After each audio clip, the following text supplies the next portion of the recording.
On pourrait penser que les rois et les reines ont tout, car on ne sait rien des activités qui se déroulent derrière les murs du Grand Palais. Saviez-vous que la couronne s'accompagne d'un ensemble propre de règles strictes et parfois étonnantes?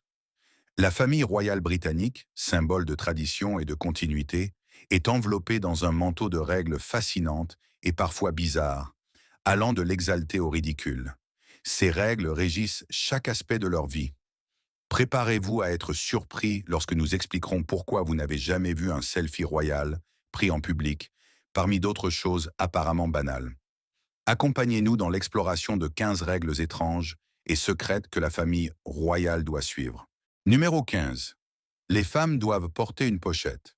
Dans l'univers de la famille royale britannique, le choix des accessoires est régi par des règles et une symbolique. L'une de ces règles concerne l'utilisation des pochettes, en particulier pour les femmes de la famille.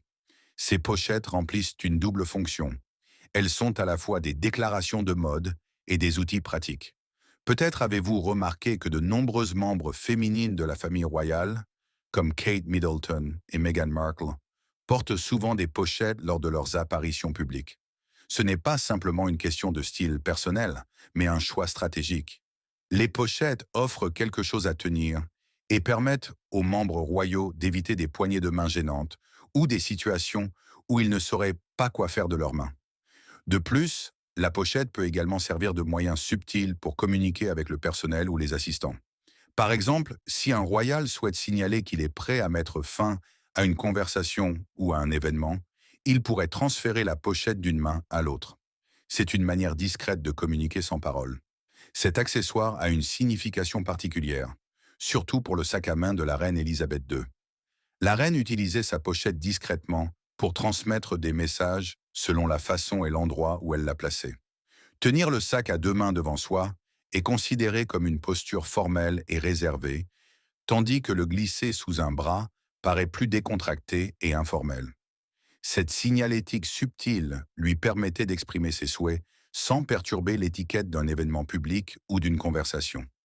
Bien que le sac à main contienne des objets pratiques comme des lunettes, un miroir de poche et du rouge à lèvres, c'est son placement stratégique qui révèle vraiment son pouvoir.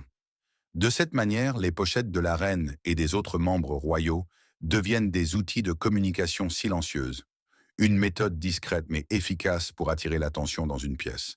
Cette règle illustre la planification et la chorégraphie minutieuse qui sous-tendent le comportement apparemment naturel de la famille royale. Chaque geste, même quelque chose d'aussi petit que le positionnement d'un sac à main, est soigneusement pensé pour sa signification et interprété par ceux qui comprennent sa symbolique. C'est un autre exemple de la manière dont la famille royale s'acquitte de ses devoirs publics, où même un simple accessoire a une signification et une utilité stratégique. Numéro 14. L'interdiction des langues étrangères. Les règles de la famille royale britannique s'étendent également à l'utilisation des langues, et cela est assez fascinant. Il existe une règle tacite selon laquelle il ne parle pas de langue étrangère en public, et cette règle repose sur des raisons historiques et pratiques profondément enracinées. La restriction linguistique vise à maintenir la neutralité et à éviter les erreurs politiques ou diplomatiques potentielles. L'anglais, en tant que lingua franca mondiale, est considéré comme un choix plus sûr. Cela réduit les risques de malentendus ou d'offenses involontaires dues à des barrières linguistiques. Mais ce n'est pas qu'une question de praticité, c'est aussi une question de symbolique. Lorsque les membres de la royauté utilisent exclusivement l'anglais dans leur rôle public, cela souligne l'importance culturelle et historique de la langue. C'est une manière d'affirmer leur identité britannique et leur statut de figure nationale. En général, on les entend rarement parler autre chose que l'anglais en public. Les exceptions concernent généralement des occasions formelles ou des visites d'État, où l'utilisation de la langue du pays hôte est un signe de respect et de bonne volonté. Cette règle linguistique témoigne de l'équilibre complexe que la famille royale doit maintenir en tant qu'individu privé et personnalité publique.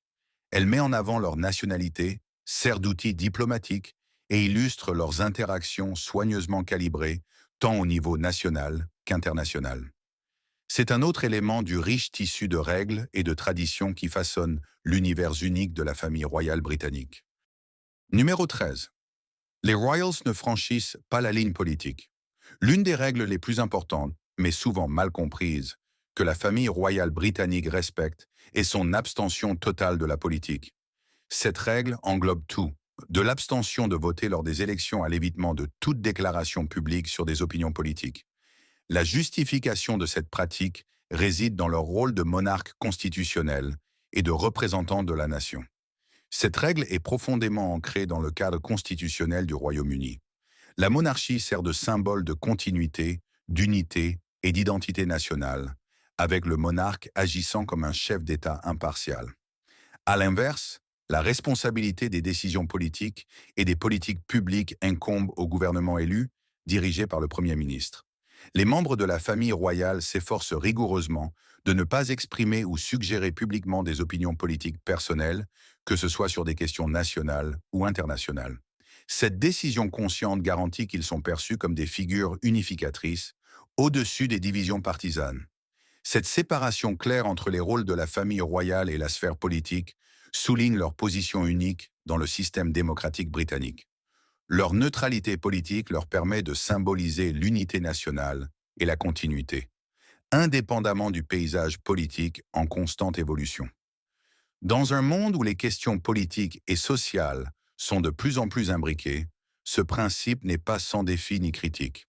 Néanmoins, la famille royale navigue à travers ces complexités en adhérant au principe éprouvé de l'impartialité politique. Depuis des siècles, l'abstention de la famille royale en matière politique est un élément essentiel de leur rôle constitutionnel.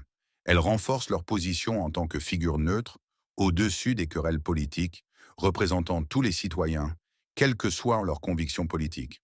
Cet aspect du protocole royal met en évidence l'équilibre subtil qu'ils doivent maintenir entre leurs devoirs publics et leur neutralité politique, rendant cette dimension de leur rôle particulièrement fascinante dans le monde moderne.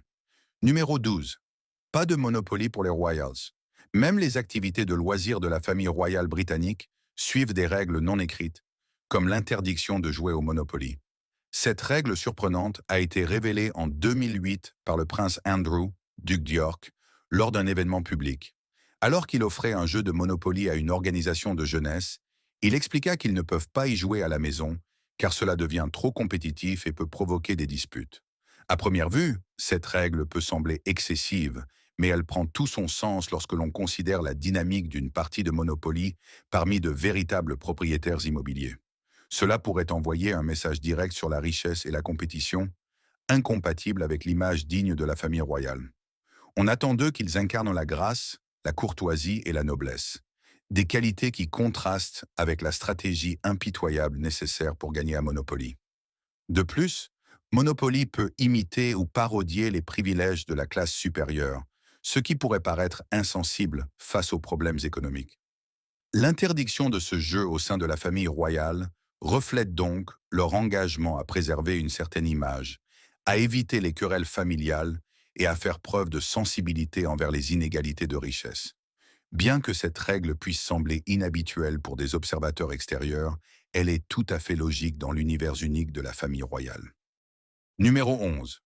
Un code vestimentaire strict. La mode et le style ne relèvent pas seulement du goût personnel au sein de la famille royale britannique. Ils obéissent à un code vestimentaire strict qui englobe tout, des règles concernant le port du chapeau à la longueur des ourlets. Ces directives garantissent que les membres de la famille royale se présentent toujours d'une manière qui correspond à leur statut. Une règle remarquable stipule que les femmes de la famille royale sont censées porter des chapeaux lors des occasions formelles. Cette tradition remonte à une époque où il était considéré comme inconvenant pour une femme de montrer ses cheveux en public. L'après-midi, lors des événements formels, les femmes mariées passent des chapeaux au diadème. La modestie est une caractéristique essentielle de la garde-robe royale. Les robes et les jupes descendent juste en dessous du genou et les épaules doivent généralement être couvertes. La reine Élisabeth II choisissait fréquemment des tenues unies aux couleurs vives pour se démarquer dans la foule lors de ses apparitions publiques. De même, le port de robe de soirée est habituel pour les dîners formels royaux, une tradition profondément ancrée dans l'histoire et l'étiquette. Cette pratique remonte à une époque où la tenue formelle pour les repas était la norme, non seulement pour les souverains, mais aussi pour la haute société. Elle servait à distinguer les dîners formels des repas informels et à préserver une certaine magnificence. Les hommes ne sont pas non plus exempts du code vestimentaire. Lors des événements diurnes, ils portent souvent des uniformes militaires ou des manteaux avec cravate longue. Les événements en soirée exigent une tenue formelle, parfois même une tenue de parade. Bien que ces règles se soient assouplies au fil du temps, elles continuent d'influencer considérablement les choix vestimentaires de la famille royale. Chaque tenue est soigneusement sélectionnée pour trouver un équilibre entre le style personnel et les exigences du protocole royal. Cela reflète le respect de la famille pour les traditions tout en montrant qu'elle reste à jour avec les tendances de la mode contemporaine. Ainsi, lorsque vous voyez un membre de la famille royale britannique dans une tenue, rappelez-vous qu'il s'agit d'un choix minutieusement réfléchi, incarnant à la fois l'individualité et le rôle de préservation des traditions séculaires. Numéro 10. L'importance des diadèmes. Pour la famille royale britannique, le port des diadèmes ne concerne pas seulement le luxe et la splendeur. Ces bijoux sophistiqués, souvent portés par les femmes royales lors d'occasions formelles, sont soumis à un ensemble de règles spécifiques. L'une des règles principales stipule que les diadèmes sont réservés aux femmes mariées. Les jeunes femmes ou celles non mariées ne les portent généralement pas. C'est pourquoi les fans de la royauté attendent avec impatience les mariages royaux, où la mariée est souvent vue pour la première fois avec un diadème. Le jour de son mariage, la mariée choisit généralement un diadème issu de la collection royale, symbolisant son passage à la vie maritale.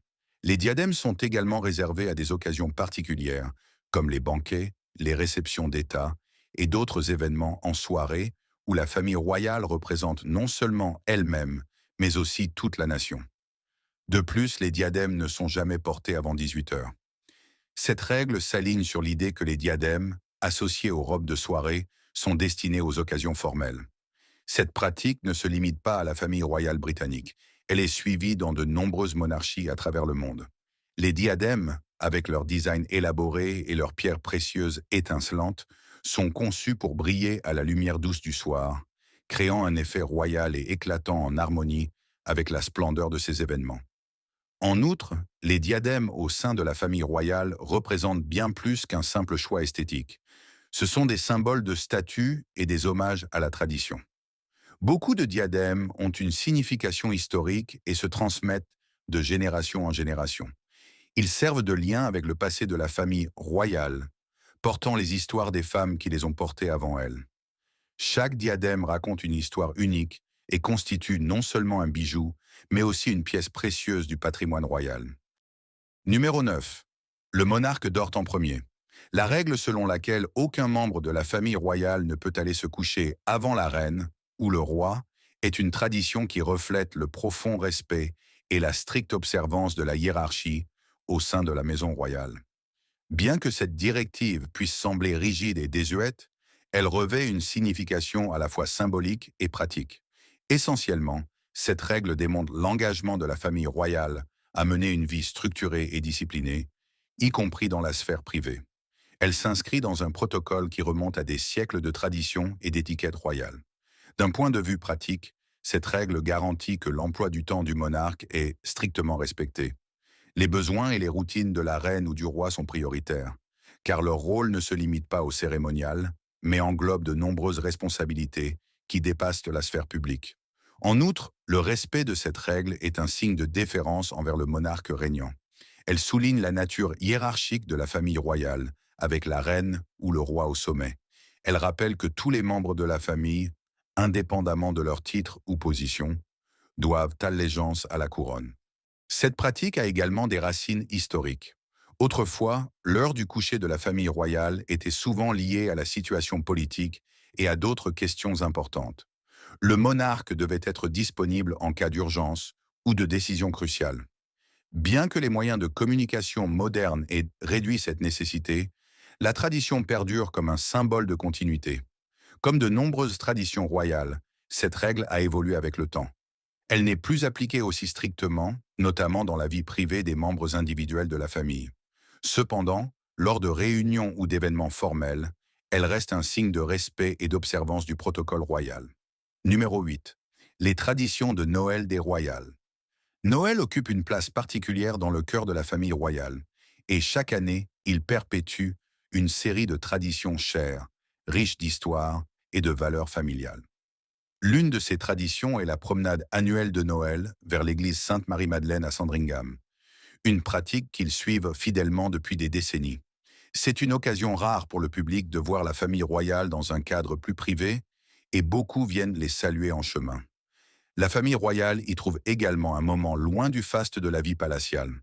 Une autre tradition précieuse est l'échange de cadeaux, qui se distingue par son originalité.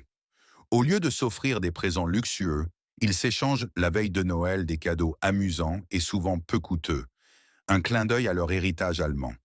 Cela montre que, malgré leur statut royal, ils apprécient les plaisirs simples de la période de Noël.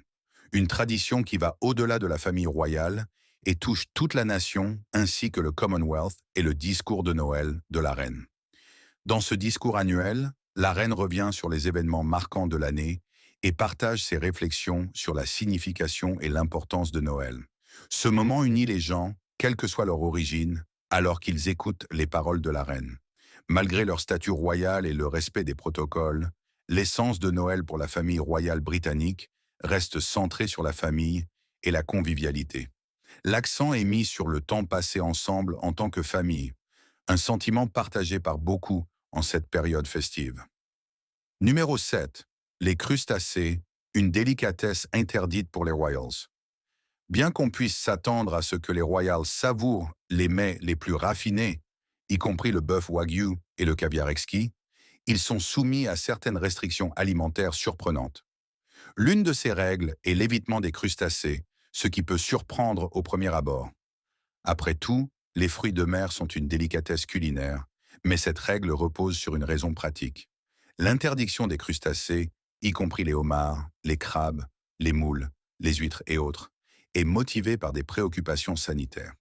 Les crustacés sont connus pour contenir des bactéries, des virus et des toxines, pouvant provoquer des intoxications alimentaires s'ils ne sont pas manipulés et cuits correctement. Une intoxication alimentaire due à des crustacés avariés pourrait immobiliser un membre de la famille royale pendant plusieurs jours, compromettant ainsi ses obligations et responsabilités. Un risque à éviter. En outre, les crustacés sont des allergènes courants.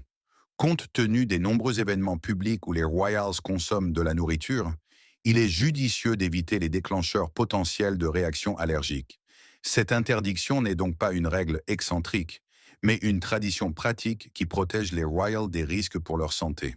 Comme beaucoup de règles royales, elle reflète le délicat équilibre entre tradition et modernité, devoir public et choix personnel. Même leurs décisions alimentaires soulignent la position unique des Royals, où chaque repas est non seulement un repas, mais aussi une réflexion sur le devoir, la santé et la tradition. Numéro 6.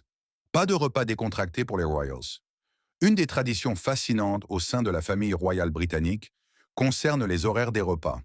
Une règle stricte stipule que personne ne peut continuer à manger une fois que la reine ou le roi a terminé son repas. Cette pratique, qui va au-delà de la simple étiquette, est profondément enracinée dans la tradition et reflète le rôle symbolique du monarque. Lorsque la reine ou le roi termine son repas, cela sert de signal pour que toutes les personnes à table s'arrêtent également, qu'elles soient rassasiées ou non. Cette tradition, perpétuée depuis des générations, est souvent perçue comme un geste de respect envers le monarque. Elle vise à maintenir la formalité et la structure lors des rassemblements royaux, conformément aux normes de bienséance attendues dans ces cercles. Ce protocole s'applique non seulement aux membres de la famille royale, mais également à toute personne ayant l'honneur de dîner avec le monarque. Bien que cette règle puisse sembler stricte à première vue, elle revêt une signification plus profonde. Par exemple, la reine Élisabeth était connue pour être une hôtesse attentionnée. Elle prenait son temps pendant les repas afin de s'assurer que ses invités puissent profiter de leur repas. Cette règle souligne la nature formelle de la vie royale et l'importance de respecter les traditions établies et l'étiquette. Elle rappelle que même des activités quotidiennes comme manger sont encadrées par des protocoles dans un environnement royal. Le statut du monarque en tant que figure unificatrice et symbole de continuité est renforcé par de telles pratiques, mettant en évidence son rôle dans la préservation de la dignité et des bonnes manières au sein de la famille royale britannique. Numéro 5. Les autographes et les selfies sont interdits. Parmi les nombreuses règles et protocoles régissant la famille royale britannique, l'interdiction de donner des autographes ou de prendre des selfies se distingue. Si vous rencontrez un membre de la famille royale, ne vous attendez pas à repartir avec une signature en souvenir. La principale raison de cette règle est la prévention de toute tentative de fraude. On craint que les autographes puissent facilement être copiés ou falsifiés, puis utilisés à mauvais escient. Pour éviter ce risque, il est conseillé aux membres de la famille royale de ne pas signer de documents non officiels. Concernant les selfies, les raisons sont similaires. Ces photos peuvent représenter un risque pour la sécurité, car la proximité nécessaire pour un selfie peut entraîner des failles dans les dispositifs de sécurité. L'objectif principal est d'assurer la sécurité de toutes les personnes impliquées, y compris celles des membres de la famille royale eux-mêmes. Cependant, il convient de noter que cette règle n'a pas toujours été strictement respectée. Il y a eu des cas où des membres de la famille, comme le prince Charles, ont enfreint cette règle. Par exemple, en 2010, lorsqu'il a signé un morceau de papier pour une victime des inondations en Cornouailles. Plutôt que d'utiliser son nom complet, il a simplement écrit Charles 2010, respectant ainsi l'esprit de la règle tout en offrant un réconfort dans une situation difficile. Bien que cette règle sur les autographes puisse sembler relativement insignifiante dans le contexte des devoirs et responsabilités royaux, elle offre un aperçu précieux des mesures prises pour protéger leur signature et, par extension, leur identité. C'est un autre aspect fascinant de l'univers complexe de la famille royale britannique. Numéro 4. Les subtilités des voyages royaux. Voyager peut sembler simple pour la plupart d'entre nous, mais pour la famille royale britannique, cela implique un ensemble complexe de protocoles et de procédures. Ces règles, dont certaines sont largement connues et d'autres moins, régissent divers aspects de leur déplacement, depuis la question de savoir avec qui ils peuvent voyager jusqu'à ce qu'ils doivent emporter. L'une de ces règles stipule que deux héritiers du trône ne doivent pas voyager ensemble. Cette tradition visant à protéger la lignée royale signifie généralement que le prince William et ses enfants, en tant qu'héritiers directs, ne volent pas dans le même avion. Ces dernières années, cependant, cette règle a été assouplie, la reine ayant occasionnellement autorisé William et sa famille à voyager ensemble. Un autre protocole exige que les membres de la famille royale emportent toujours un costume de deuil noir lorsqu'ils voyagent. Cela garantit qu'ils soient habillés de manière appropriée si un membre de la famille venait à décéder pendant leur absence. Cette pratique remonte à 1952, lorsque la princesse Élisabeth de l'époque était en voyage au Kenya et que le roi George VI est décédé. Elle a dû attendre dans son avion qu'on lui apporte une robe noire avant de pouvoir atterrir en Angleterre. Un rappel poignant de l'importance de la préparation lors de leur déplacement. Les tournées royales, quant à elles, sont des événements méticuleusement planifiés, souvent organisés à la demande du gouvernement britannique pour renforcer les relations diplomatiques.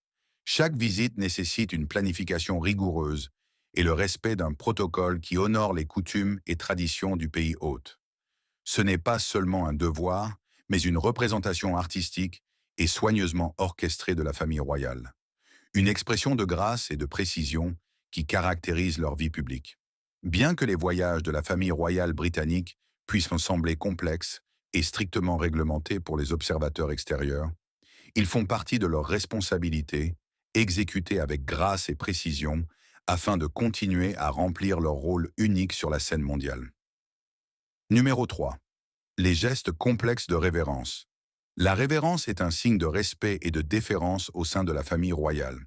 C'est un geste physique qui reconnaît la structure hiérarchique de la famille avec le monarque régnant au sommet. La profondeur de la révérence dépend souvent de la position du membre de la famille dans la hiérarchie. Un membre moins gradé effectue une révérence plus profonde envers un membre plus élevé dans la hiérarchie, en particulier envers le monarque. Cette règle reflète l'engagement de la famille royale à maintenir un mode de vie structuré et discipliné, même dans des situations publiques. Elle souligne l'importance du respect du protocole et de l'étiquette, qui sont des aspects fondamentaux de leur rôle en tant que figure publique. La révérence elle-même est un mouvement hautement chorégraphié et élégant. Elle consiste généralement pour une femme à abaisser son corps en fléchissant les genoux et en inclinant légèrement la tête. La profondeur de la révérence peut également varier en fonction de la formalité de l'occasion. Lors d'événements très formels, tels que des banquets d'État ou des cérémonies officielles, Une révérence plus profonde est attendue en signe de solennité. En plus de reconnaître la hiérarchie, la révérence contribue à préserver la dignité et la décence des rassemblements royaux. C'est un signe visible d'unité et de respect entre les membres de la famille, ce qui est particulièrement important lors d'événements publics où ils représentent la monarchie et la nation dans son ensemble. Bien que la révérence puisse sembler démodée à certains, elle revêt une grande signification symbolique. C'est un geste qui relie les royaux à des siècles de tradition et d'histoire. Il leur rappelle qu'ils font partie d'une institution qui les dépasse de plusieurs générations et qu'ils ont le devoir d'en préserver les coutumes et les valeurs. Fait intéressant, la révérence n'est pas réservée uniquement aux membres de la famille royale.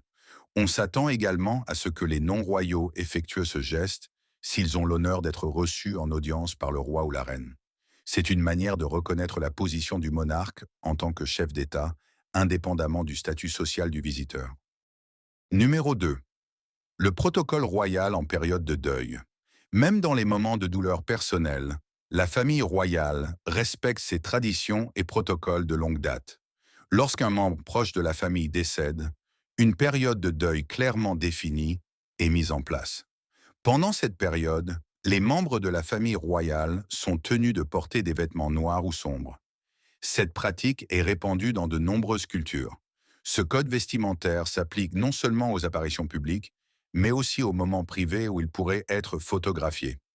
Les engagements publics sont généralement annulés ou reportés pendant le deuil officiel, sauf en cas de raison impérieuse de les maintenir.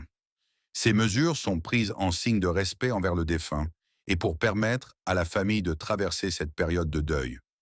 Même en voyage, la famille royale est préparée à de tels événements. Il est courant qu'elle emporte des vêtements de deuil appropriés afin d'être convenablement habillée en cas de décès soudain dans la famille lorsqu'elle doit retourner au Royaume-Uni. Ce protocole souligne le devoir de la famille royale de préserver ses traditions, même dans les moments les plus personnels et les plus tristes. Cela témoigne de son engagement envers son rôle et sa responsabilité envers la nation.